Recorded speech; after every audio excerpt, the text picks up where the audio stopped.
Alright guys, we've made it to Super Bowl 47, and as you can see by the title, I am going with the Baltimore Ravens in the Harbaugh Bowl this Sunday, Super Bowl Sunday, and here's why. I think the 49ers, position by position, are the best team in the NFL, especially defensively. Not only have the Ravens taken a major step back defensively this year because of age, injuries, everything like that, but you look over at this defense for the 49ers, and it's hard to find someone who isn't a Pro Bowler, who isn't an All-Pro. You got Patrick Willis, Justin Smith, Alden Smith, Navarro Bowman, Carlos Rogers, Dante Whitner, Deshaun Goldson. It is a stacked unit defensively.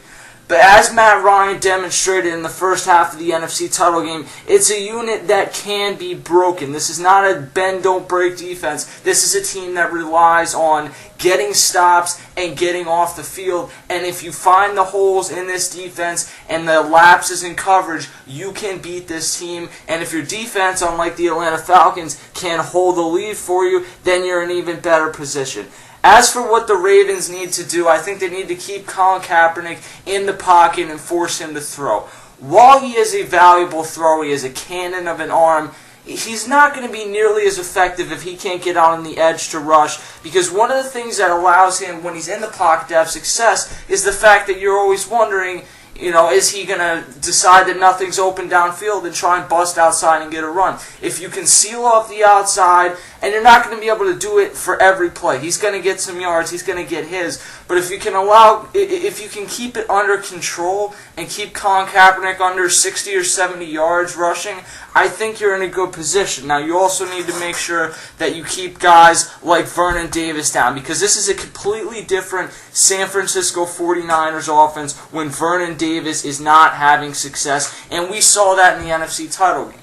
What you also want to do if you're the Ravens is you want to get a lead early on, and I think they will do that, because one of the things that allowed them to get back in the NFC title game, the 49ers, was they started to run the ball and get a flow going. Normally that wouldn't have worked, but Matt Ryan made mistakes. The Falcons' defense just collapsed in the second half, and the 49ers were able to come back. I don't see that happening with this Ravens unit, so if you get up, that's going to force them to make some risky throws with Colin Kaepernick, who still hasn't even made 10 NFL starts, and he's a younger guy. He's a very, very talented quarterback. Don't get me wrong here. But I just think the Baltimore Ravens win this game. I think Joe Flacco makes some big throws, and I do believe it comes down to the final drive. And I think the guy that steps up in this final drive, almost Santonio Holmes-esque, is Anquan Boldin, who's absolutely balling. He very well could be a free agent with the way things are sounding right now, as within the next month or two, because of cap issues with the Ravens. They may ultimately have to release him to hold on to guys like Joe Flacco and Ed Reed. So Anquan Boldin has a lot more to play for than just a Super Bowl. He may potentially be playing for his next employer, and it's not something you want to talk about when it comes to the Super Bowl, but Anquan Boldin knows that that's a very realistic possibility. I think the Ravens win this 24-17, not because they're a team of destiny. That to me is a stupid made-up concept, destiny in sports. The better team is going to go onto the field Sunday night and win this game, and I think that is the Baltimore Ravens. They get a 24-17 win. As for the halftime show, Beyonce's obviously doing it.